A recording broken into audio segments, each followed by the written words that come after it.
Have you ever felt like life keeps testing you, pushing you to your limits, draining your energy, and leaving you wondering if you have what it takes to keep going? It's not weakness, it's not failure. It's simply a sign that your emotional foundation needs to be strengthened. The truth is, emotional strength isn't built by avoiding pain, waiting for motivation, or pretending everything is fine. It's built in the small, deliberate actions you take every single day, in the way you respond when things don't go your way, in the mindset you choose when the pressure rises, and in the discipline you keep when no one is watching. The ancient Stoics knew this long before modern psychology confirmed it. They understood that real power comes from mastering your inner world, from learning to stay calm when chaos surrounds you, from controlling your reactions when emotions run high, and from refusing to let the outside world dictate your peace. In this episode, we're not just talking about feeling better. We're talking about becoming unshakable. I'll share with you 10 habits, grounded in timeless Stoic wisdom, that will train your mind, steady your emotions, and make you stronger than life's challenges. By the time we're done, you won't just know how to handle adversity, you'll know how to turn it into your greatest advantage. So, let's get started. 1. Start your day by identifying control. What's yours? What's not? Every morning, before you even step out the door, your mind is already at work. It's running through lists, expectations, fears, and possibilities. Your brain is asking, what will happen today? Who will say what? Will things go my way? And yet, if you stop and think about it, most of those questions are about things you cannot control. This is one of the great traps that keeps people stuck in frustration, anxiety, and emotional exhaustion. They spend their energy wrestling with what is outside their reach, instead of mastering what is truly theirs to command. The Stoics understood this with absolute clarity. Epictetus taught that life can be divided into two realms: the things within our control and the things outside it. The things within our control include our thoughts, our actions, our values, our decisions, and how we choose to respond to the world. The things outside our control, everything else, the opinions of others, the past, the economy, the weather, even whether someone understands you or not. The problem is, most people live as if it's the other way around, obsessing over what they can't control while neglecting what they can. They let an argument ruin their entire day. They replay a conversation from yesterday as if it will somehow change the outcome. They plan their mood around someone else's behavior. The result? They give away their emotional power without even realizing it. But when you flip this mindset, everything changes. Imagine waking up tomorrow and before looking at your phone, before opening your email, before letting the world in, you pause. You ask yourself, what do I control today? Maybe it's the effort you put into your work. Maybe it's the food you choose to eat. Maybe it's the patience you choose to show when someone tests your limits. By naming these things, you create a mental filter. The moment something outside that list tries to pull you in, you know it's not worth your energy. This is not passive acceptance. This is strategic focus. It's like a general in battle knowing exactly where to deploy his troops. You stop fighting losing battles and start investing everything into the ones you can win. Think about the difference this makes. Let's say you have a big meeting today. You can't control whether people like your ideas, but you can control how well you prepare, how clearly you speak, and how you carry yourself. Or maybe you're dealing with a personal challenge. You can't control the actions of others, but you can control your boundaries, your self-respect, and your next step forward. When you live this way, you stop being tossed around by the world's chaos. Instead, you become anchored, steady, focused, and hard to shake. People notice this. They feel you're calm in situations where others are panicking. They see that you're not emotionally enslaved to things you can't change. And in a world addicted to outrage and distraction, that kind of control is magnetic. This is why the Stoics called it true freedom, because as long as you're controlled by external forces, you're not really free. But the moment you master your focus, you reclaim your power. Here's your challenge. Tomorrow morning, before the noise of the world reaches you, take a moment to write down 3 things you can control today. Keep that list in your pocket or in your phone.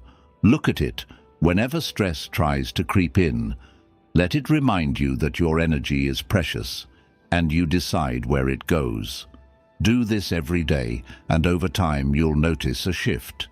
Problems won't disappear, but they'll lose their ability to dominate you. Disappointments will still come, but they won't crush you. You'll realize that while the world is unpredictable, your response is always yours. And that's where real strength begins. 2. Practice the inner pause before reacting to emotions. Choose your response. Even if you master the art of focusing only on what you can control, there's another trap that can steal your power in seconds: your own emotions. We've all been there. You're in a conversation. Someone says something sharp, unfair, or outright disrespectful. Before you can think, your voice rises, your words come out harder than you intended, and in an instant, the damage is done. You didn't choose that reaction, it chose you. This is where the Stoics gave us one of the most powerful tools for emotional strength: the inner pause.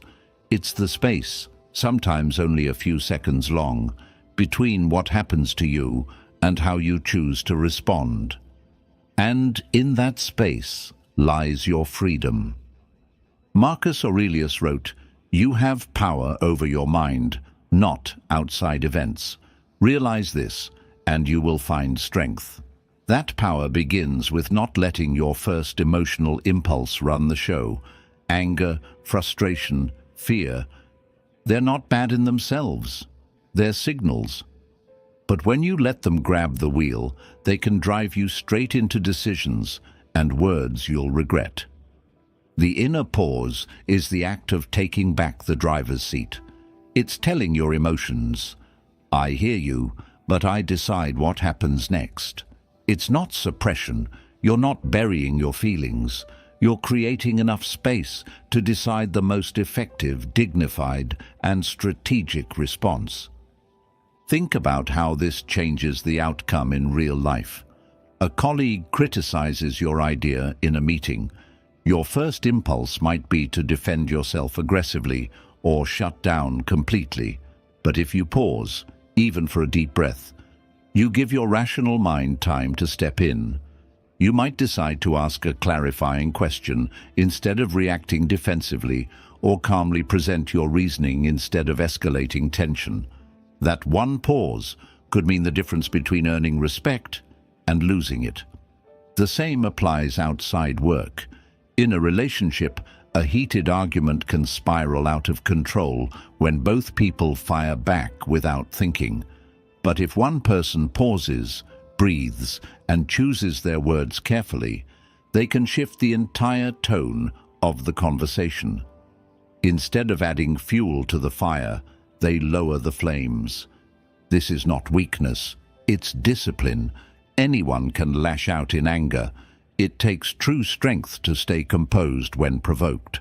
The Stoics saw this as mastery over oneself, the highest form of victory. Epictetus reminded his students that it's not events themselves that harm us, but our judgments about them. The pause gives you the power to adjust those judgments before they control you. Here's how you can train it. Notice the signal. When your heart rate rises, your jaw tightens, or your thoughts start racing, That's your body telling you it's time to pause. Breathe. Just 1 or 2 deep breaths can interrupt the emotional surge and give your mind space. Ask a question. What's the best outcome here? Or, will my next words make this better or worse? Choose. Don't react. Speak or act only when your response aligns with your values, not just your impulses. This habit will feel unnatural at first, especially if you're used to reacting instantly, but over time, the pause becomes your default. You'll find that people respect you more because you're not easily rattled. You'll notice that you walk away from situations with your dignity intact, and most importantly, you'll realize you're not at the mercy of your moods. The pause is a form of power that can't be taken from you. No one can force you to react before you're ready. No one can decide your tone, your words, or your actions except you. When you own that power, your relationships improve, your reputation grows, and your emotional resilience strengthens. So next time you feel the heat rising inside you, remember, you don't have to answer right away.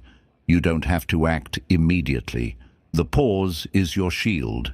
Use it, and you'll discover that the strongest person in the room is not the one who shouts the loudest. It's the one who stays in control when everyone else loses theirs. Third, be honest with yourself. Own your truth without shame. You can master control over your focus. You can train yourself to pause before reacting, but none of it will mean much if the person you're dealing with, yourself, is lying to you. And here's the truth most people don't want to face. Self-deception is the quiet killer of emotional strength. It's easy to call out dishonesty in others, but it's much harder to recognize when we are the ones hiding the truth. Sometimes we bury it under excuses. I'm too busy. It's not the right time. That's just how I am. Other times we wrap it in false optimism, telling ourselves things are fine when deep down we know they're not. We create these illusions because the truth can be uncomfortable. But the Stoics knew that facing reality, even when it hurts, is the foundation of freedom. Epictetus put it simply, know first who you are and then adorn yourself accordingly. You can't grow if you're building on lies. You can't become stronger if you're unwilling to see the cracks in your own armor. Being honest with yourself means looking directly at the parts of your life that aren't working and admitting your role in them. Maybe you've been stuck in a job that drains you because you're afraid to take the risk of change. Maybe you've been repeating the same destructive patterns in relationships because it's easier than breaking them. Maybe you've been telling yourself you're working on it when, in reality, you've been avoiding it. Honesty doesn't mean beating yourself up. It's not self-criticism, it's self-clarity. You acknowledge the truth without adding shame to it. You look at yourself with the same directness you would want from a trusted friend. Someone who won't lie to spare your feelings, but also won't judge you for being imperfect. The power of this habit is that once you face the truth, you can act on it. Self-deception traps you because you can't fix what you refuse to see. But when you strip away the stories, excuses, and illusions, you give yourself a clear view of the battlefield. You see where the weaknesses are, and you can start strengthening them. Think about a time you finally admitted something to yourself after avoiding it for too long. Maybe you realized you were in the wrong relationship. Maybe you admitted a habit was harming you more than helping you. At first, it probably stung, but after the sting, there was relief, because now you knew what you were dealing with. You could stop pretending. You could start moving forward. The Stoics lived in constant self-examination. Marcus Aurelius used his journal not to impress anyone, but to speak truth to himself, to admit where he fell short, where his discipline wavered, where his actions didn't match his values. He knew that self-awareness without action was pointless, but action without self-awareness was dangerous. So how do you practice this habit? Create moments of reflection. Set aside a few minutes daily to ask yourself hard questions. Where am I lying to myself? What truth am I avoiding? Listen to your discomfort. Often the things you avoid thinking about are exactly the truths you need to face. Remove judgment. Treat the truth as data, not as a verdict on your worth. Commit to small corrections. Once you face the truth, take one concrete step to address it. When you make honesty with yourself a daily habit, you stop being controlled by denial. You become grounded in reality, which makes your actions more precise, your decisions more confident, and your emotional state more stable. Because here's the thing, life will test you no matter what. But if you're already lying to yourself, you'll enter those tests unprepared. When you own your truth, without shame, you walk into every situation knowing exactly who you are and what you stand for. And that kind of self-knowledge is unshakable. 4. Reflect on daily events. Carry a mirror for your life. Most people live their days like they're rushing through a crowded street, never pausing, never looking back, always reacting to the next thing in front of them. And then they wonder why they feel lost, why their mistakes repeat themselves, why lessons never seem to stick. The answer is simple. They are moving through life without a mirror. A mirror in this context isn't about vanity, it's about reflection, the deliberate act of looking back on what happened, how you acted, and what it taught you. The Stoics practiced this religiously. Seneca wrote that each night before bed he would review his entire day, almost as if he were a judge in his own trial, not to punish himself, but to understand himself, to see where he lived according to his values and where he fell short. The modern world doesn't encourage this. We are constantly distracted, our attention pulled in 100 directions. It's easy to get through an entire week without really thinking about how we lived it. And that's dangerous, because without reflection, we repeat our mistakes by default. We lose the ability to connect our actions with their consequences. Reflection is where experience becomes wisdom. Without it, life is just a blur of events. But when you stop to analyze your day, even for a few minutes, you give meaning to what happened. You start noticing patterns, the situations that trigger your worst reactions, the people who lift you up versus the ones who drain you, the decisions that bring peace versus the ones that bring regret. Here's the problem. Most people think they'll reflect later, after things calm down, after the weekend, after the crisis is over. But later rarely comes. You have to build it into your day like brushing your teeth or eating a meal. If you don't, life will pass by and you'll be no wiser than you were a year ago. A simple way to start is with 3 nightly questions. What went well today? This builds gratitude and helps you see progress, even if small. What could I have done better? This isn't self-criticism, it's strategy for improvement. What will I do differently tomorrow? This turns reflection into action. Don't underestimate how powerful this is. If you answer these questions every night for a year, you'll naturally start making better choices without even realizing it. You'll avoid repeating the same mistakes because you'll be aware of them. You'll develop a sharper instinct for what serves you and what doesn't. The Stoics understood that the unexamined day leads to an unexamined life. And an unexamined life is one where you're not really in control, you're just reacting. Reflection gives you the ability to live on purpose. It slows you down enough to see the truth about yourself and your world. Think about how a craftsman improves his work. He doesn't just keep hammering away and hope for better results. He stops, looks at what he's done, measures it against the standard, and adjusts. Without that pause, his craft would never evolve. Your life is no different. When you make reflection a habit, you become your own guide. You no longer have to wait for life to slap you awake. You catch the small errors before they become big ones. You notice the quiet wins before they fade from memory. And over time, your days stop feeling like a blur. They start feeling like a deliberate path. This is your mirror. Carry it every day. Use it not to judge yourself harshly, but to see yourself clearly.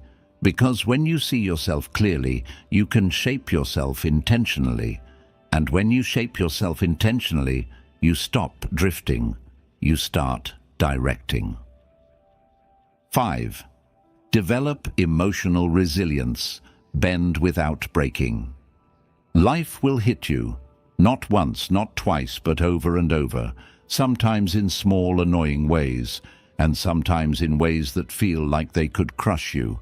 Most people think strength is about refusing to bend under pressure, about standing so firm that nothing moves you. But true resilience isn't about being rigid. It's about being able to bend without breaking. A tree that refuses to bend in the wind will eventually snap, but a tree that sways, that adapts to the direction of the storm, will survive. The Stoics understood this better than anyone.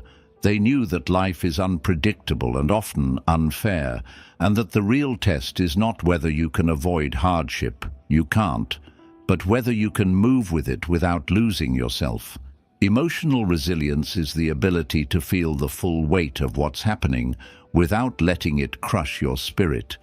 It's not denial. You still acknowledge the pain, the setback, the loss, but you don't allow it to define you. You remain centered in who you are, even when everything around you feels unstable. The problem is that most people expect life to be calm before they decide to be calm. They think, I'll be at peace once this is over, once things settle. But things rarely settle. If you wait for the world to be stable before you build stability within yourself, you'll wait forever. Resilience means creating your own inner stability, no matter what's happening outside. So how do you build this? First, you need to stop fighting the fact that pain and difficulty exist. Seneca said, "We suffer more often in imagination than in reality." Much of our breaking point comes not from the actual problem, but from our resistance to it. When something hard happens, we waste energy wishing it didn't, replaying it, resenting it, resisting it. That's energy we could use to adapt, to respond, to move forward. Second, you must separate what is within your control from what isn't. This is the Stoic foundation.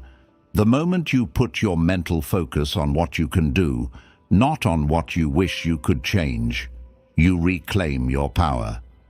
You may not control the storm, but you can control the way you set your sails.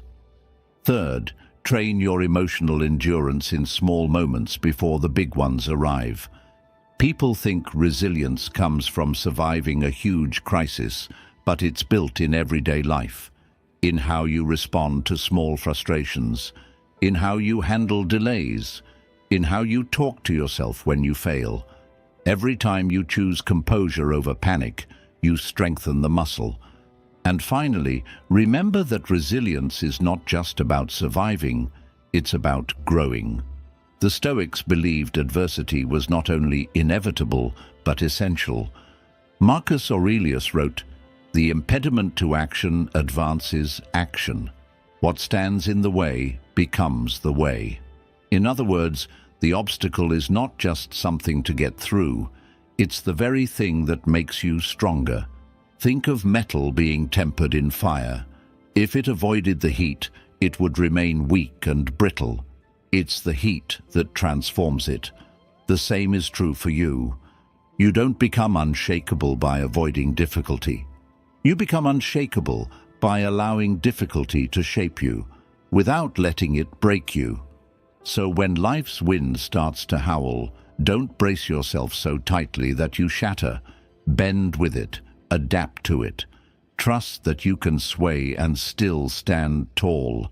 That's real strength, not the absence of movement, but the presence of endurance. When you can bend without breaking, you become like that rooted tree in the storm. You may sway, you may lose a few leaves, but when the wind passes, you're still standing, and your roots are deeper than before. 6. Control your impulse to react. The pause that protects you.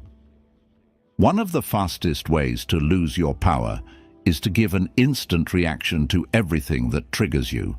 It could be someone's rude comment, a frustrating delay, a piece of bad news, or even a misunderstanding. Most people live in constant reaction mode, allowing every external event to pull the strings of their emotions.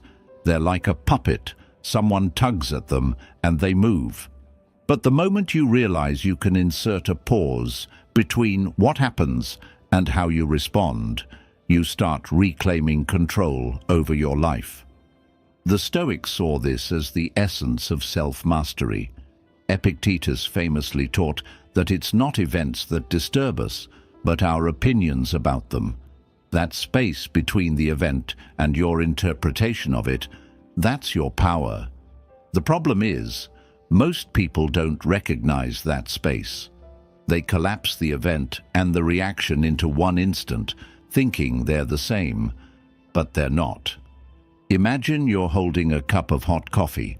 Someone bumps into you and the coffee spills. It wasn't the bump that made you spill, it was the coffee inside the cup. Likewise, when life bumps into you, what spills out is whatever you've been carrying inside. If it's anger, anger will pour out. If it's patience, patience will. The pause gives you the chance to decide what you're going to carry, and therefore what's going to spill. Why is this so hard? Because reacting feels natural. Our brain is wired for quick responses, fight, flight, or freeze. In ancient times, that wiring kept us alive. But in modern life, most threats aren't physical. They're emotional. And reacting instantly to emotional triggers often creates more damage than the trigger itself. When you react without pause, you hand over control to the situation or the person who triggered you. You're letting them decide your emotional state. But when you pause, even for a breath, you step back into the driver's seat. That pause can be as short as counting to 3 or as long as taking a day before replying. The length doesn't matter. The act of pausing does. Here's the power of the pause. In that space, you can ask yourself, what outcome do I want? This is the question that shifts everything. Instead of reacting to satisfy your ego in the moment, you respond in a way that serves your bigger goal. Maybe your goal is to maintain peace. Maybe it's to keep a relationship intact. Maybe it's to avoid saying something you'll regret. Whatever it is, you can only act in alignment with it if you pause long enough to think. Marcus Aurelius, in his Meditations, reminded himself daily, if you are distressed by anything external, the pain is not due to the thing itself, but to your estimate of it, and this you have the power to revoke at any moment. That's the Stoic pause, not suppression, not avoidance, but conscious redirection. Pausing also protects you from the trap of overreaction. Think about how many regrets in your life came from words you wish you hadn't said, messages you wish you hadn't sent, or actions you wish you could take back. Now imagine if you had given yourself even 30 seconds to breathe before acting. How different would the outcome have been? The pause is not weakness, it's strategic strength. It shows that you're not a slave to your emotions, that you can choose clarity over chaos. In a world where everyone is quick to react, the person who can pause stands out as calm, collected, and unshakable. Start practicing in small ways. When someone cuts you off in traffic, instead of honking and shouting, pause and remind yourself, it's not worth your peace. When you receive a message that upsets you, pause before typing a response. When a co-worker annoys you, pause and decide whether the reaction you're about to give aligns with who you want to be. Over time, this habit rewires your brain. You'll notice that life's triggers lose their grip on you. You're no longer being yanked around by every situation. You become deliberate, intentional, and that is the mark of a truly strong mind. The pause won't stop challenges from coming, but it will ensure that you meet them on your terms, not theirs. And in that moment of stillness, you'll find not just control, but freedom. 7th, set boundaries without guilt. Protect your energy like it's gold.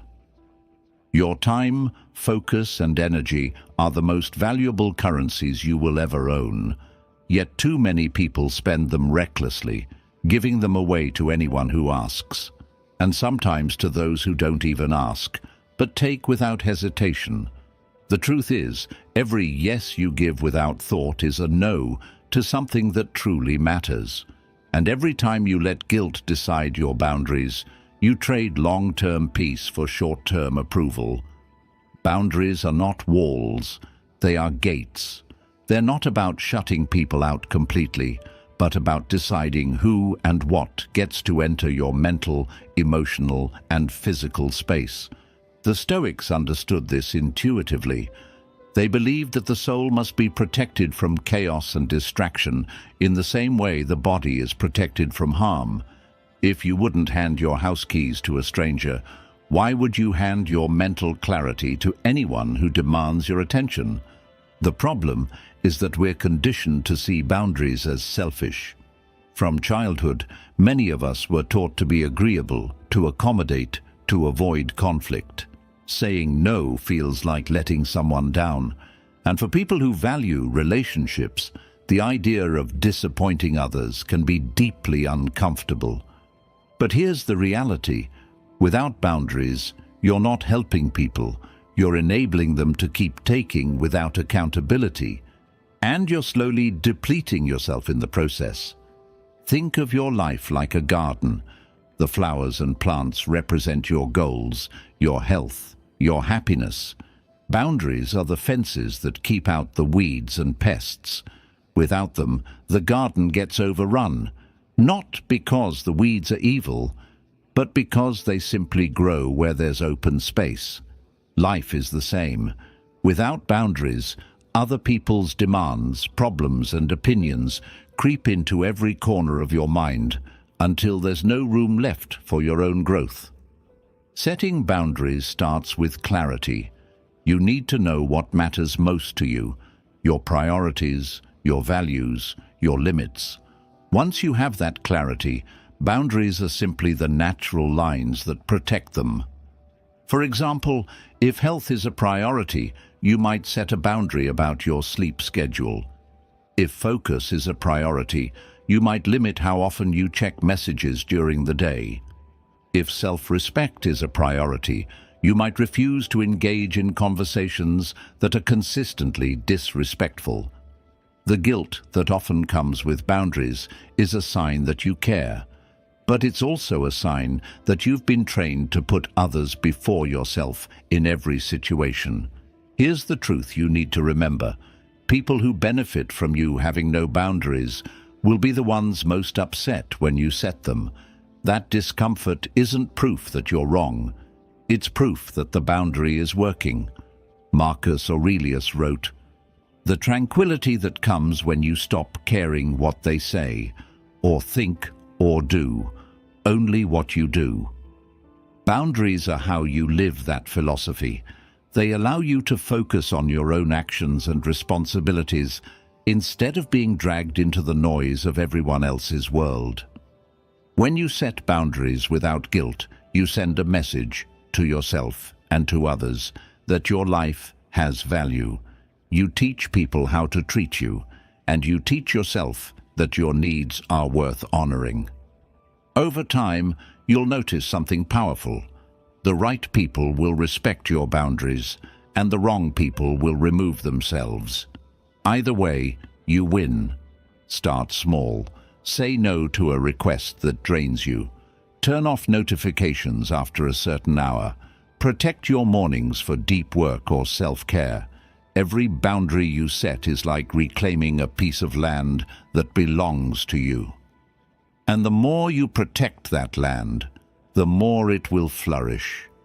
Remember this: you are not here to be available to everyone at all times. You are here to live a life of purpose, and purpose requires energy. Protect that energy like it's gold, because it is. 8.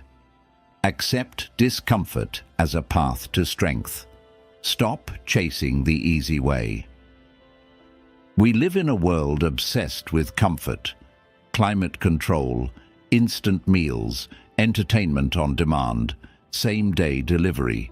Life is designed to minimize friction. But here's the paradox: the more comfortable you make yourself, the weaker you become. Muscles don't grow without resistance, and neither does character. If you want to be emotionally strong, you need to stop treating discomfort like an enemy and start seeing it as the forge where resilience is built. The Stoics knew this well. Seneca often spoke of voluntary discomfort, deliberately choosing situations that test you so that you're never at the mercy of circumstances. Why? Because life will eventually strip away your comfort, whether you like it or not. Illness, loss, change, rejection. These are not possibilities, they're inevitabilities. And if you've built your whole identity around ease, you'll collapse the moment hardship arrives. Discomfort is not punishment, it's training. Every challenge you face is an opportunity to prove to yourself that you can endure more than you thought possible. When you deliberately step into discomfort, whether it's waking up early, speaking the truth when silence would be easier, or taking on a task you're afraid of, you're telling yourself, I am capable, I am stronger than my impulses. The problem is that our instincts tell us to avoid pain. This made sense thousands of years ago when discomfort often meant danger. But in the modern world, avoiding discomfort usually means avoiding growth. The cold shower that shocks your system, the workout that leaves your muscles burning, the honest conversation that makes your voice shake. These moments aren't harming you, they're expanding your limits. Think about the people you admire most. They are not the ones who took the easy road.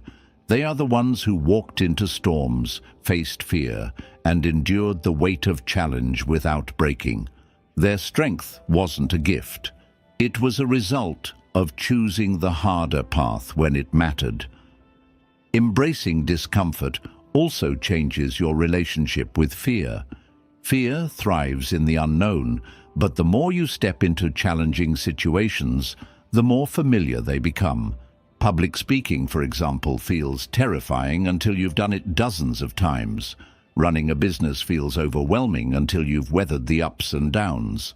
Pain, like any other experience, loses its power when you face it head-on.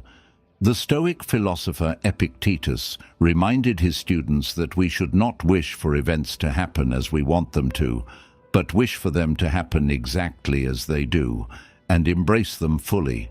This mindset transforms discomfort from something to escape into something to work with.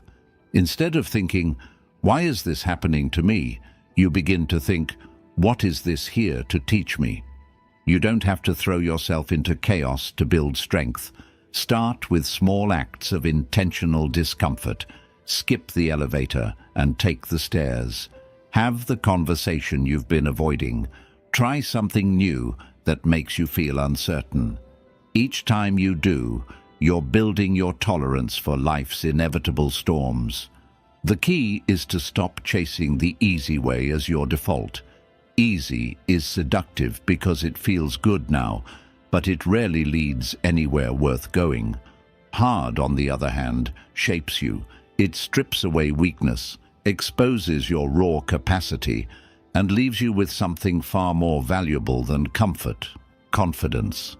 So the next time you feel the pull toward ease, pause. Ask yourself, will this choice make me stronger or softer? Choose the one that builds you, not the one that spares you a temporary discomfort.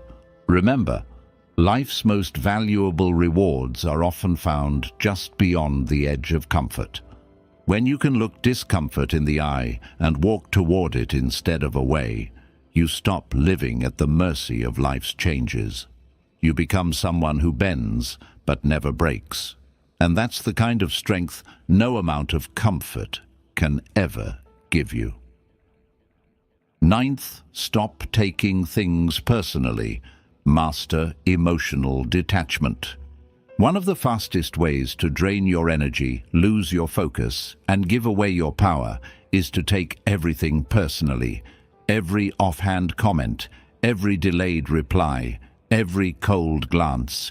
If you interpret these as attacks on your worth, you will live in constant emotional turbulence.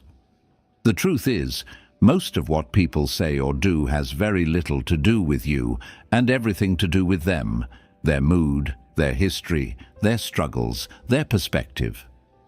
The Stoics taught that your peace should not be held hostage by the behavior of others. Marcus Aurelius wrote in Meditations, "You have power over your mind, not outside events. Realize this, and you will find strength." When you take things personally, you hand over that power. You allow strangers, critics, even loved ones to decide how you feel in a given moment. Emotional detachment doesn't mean you stop caring. It means you stop bleeding for things that don't deserve your blood. Think about how much mental space is wasted replaying conversations in your head. You analyze every word, tone, and gesture, searching for hidden meaning. This hyperfocus is exhausting and, more often than not, wrong. People are carrying their own battles. Sometimes they're short with you because they're stressed, not because you've done anything wrong. Sometimes they forget you because they're overwhelmed, not because you don't matter. The more you learn to detach, the more you see these moments for what they are, passing waves in the ocean of life. You don't dive into every wave and fight it. You learn to let it pass while you keep moving forward. Emotional detachment is the art of not tying your self-worth to the unpredictable winds of other people's moods. Practicing this begins with self-awareness. The next time you feel offended, pause and ask, is this about me or about them? In most cases, you'll realize it's not personal. It's simply the other person's reality spilling over into yours. And you can choose whether to absorb it or let it roll off.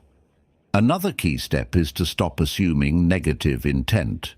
Our brains are wired to protect us from harm, so we often default to suspicion.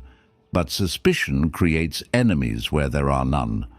What if instead you assumed neutral or even positive intent until proven otherwise? Imagine how much lighter your life would feel if you stopped jumping to the conclusion that people are against you. Detachment also requires building a strong internal foundation. When you know who you are and what you stand for, other people's opinions lose their grip on you. Their words may still reach your ears, but they won't pierce your heart. You become like a mountain. The wind can howl, but it cannot move you. One practical way to train this is by consciously exposing yourself to situations where you might be judged or misunderstood, and then refusing to defend yourself. Let people think what they want. Let them misunderstand you. When you practice not correcting every false impression, you free yourself from the exhausting need for approval. The great power of emotional detachment is that it allows you to focus on what truly matters. Instead of being pulled into drama, you can invest your time and energy into your values, your goals, your growth. You're no longer a leaf blown around by every gust of opinion. You're the tree with roots deep enough to withstand storms. So stop letting every comment, every look, every silence take up residence in your mind. Free yourself from the burden of over-interpretation. Learn to watch the world with a calm, steady gaze, unshaken by its noise. When you master emotional detachment, you don't just protect your peace, you multiply your power. Because when you're no longer controlled by every passing opinion, you're finally free to live according to your own. 10. Never stop learning. Feed your mind every day. Your mind is your greatest asset.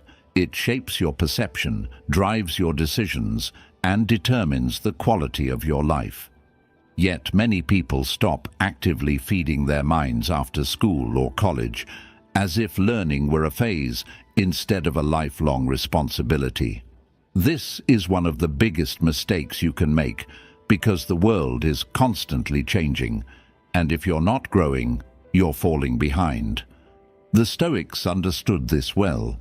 They believed that wisdom is not a destination, but a daily practice. Seneca once said, "As long as you live, keep learning how to live." This wasn't poetic filler.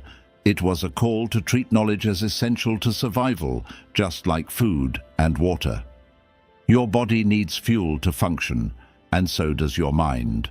Without a steady diet of new ideas, your thinking becomes stale, your perspective narrow, and your ability to adapt weakens. Learning every day isn't about collecting random facts or impressing others with trivia. It's about sharpening your ability to think clearly, solve problems, and make better decisions. It's about building mental resilience so that when life throws challenges your way, you have the intellectual tools to respond instead of react. In today's world, information is everywhere, yet wisdom is rare. That's because most people consume passively. They scroll, they watch, they listen, but they don't engage. True learning requires intentionality. It means seeking out high-quality sources, questioning what you hear, and connecting it to your own life. It means reading books that challenge your worldview, listening to thinkers who inspire deeper reflection, and applying what you learn in small, consistent steps. Imagine your mind as a garden. If you neglect it, weeds of misinformation, shallow thinking, and mental laziness will grow. But if you plant seeds of truth, insight, and skill, and water them daily with practice and reflection, you'll cultivate a mind capable of extraordinary clarity and strength. The beauty of daily learning is that it compounds over time. 10 minutes a day may not seem like much, but over a year, that's over 60 hours of focused improvement. You can master new skills, understand complex topics, and expand your mental range in ways that will surprise even you. The key is consistency, making learning as natural and non-negotiable as brushing your teeth.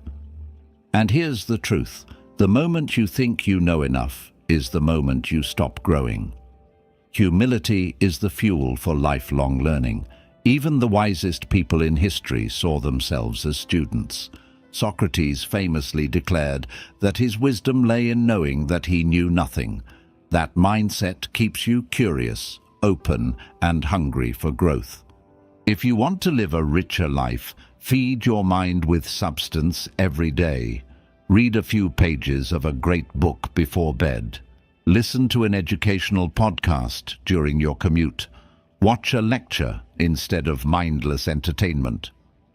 Learn from the experiences of those who've walked the path before you, not to copy them, but to stand on their shoulders and see farther. Knowledge doesn't just make you smarter, It makes you stronger. It sharpens your awareness, deepens your understanding of people, and equips you to handle complexity with calm. It allows you to see opportunities others miss and to navigate challenges with creativity instead of fear. So commit to being a lifelong learner, not because it's trendy or impressive, but because your mind is the command center of your life. Protect it, challenge it, and feed it daily. In a world that changes faster than ever, the ability to keep learning is not just a skill, it's survival. Never stop being a student. The moment you stop feeding your mind is the moment you start starving your potential. We've walked through 10 habits that can transform your emotional strength, not in theory, but in the real, everyday battles of life. These aren't abstract ideas to store in the back of your mind. They're practical, living principles meant to be acted upon daily. Because emotional strength isn't something you magically wake up with. It's built, piece by piece, through the choices you make and the discipline you uphold. You've seen how guarding your mind, mastering your reactions, and choosing reason over impulse can change the way you face the world. You've learned the importance of holding your own standards, embracing discomfort as a teacher, and creating boundaries that protect your peace. You've discovered how much power comes from focusing on what you can control, letting go of what you can't, and feeding your mind with knowledge that shapes you into someone wiser, calmer, and unshakable. But here's the truth. Knowing these habits is useless if you don't live them. Emotional strength is like a muscle. It weakens without use, but grows stronger with consistent training. Every challenge you face is an opportunity to practice. Every moment you're tested is a chance to choose growth over comfort. And every day you wake up is a fresh start to build the kind of resilience most people only dream about. So ask yourself, will you let your emotions run your life, or will you master them? Will you allow the world to push you around, or will you stand firm in who you are? The choice is yours, and it's made not once, but every single day. If you want to live with true freedom, to walk through chaos with calm, and to meet life's storms with steady eyes, then don't just listen to this message, live it. Start today. Start now. Take one habit and put it into action before the day ends, because the longer you wait, the weaker your resolve becomes.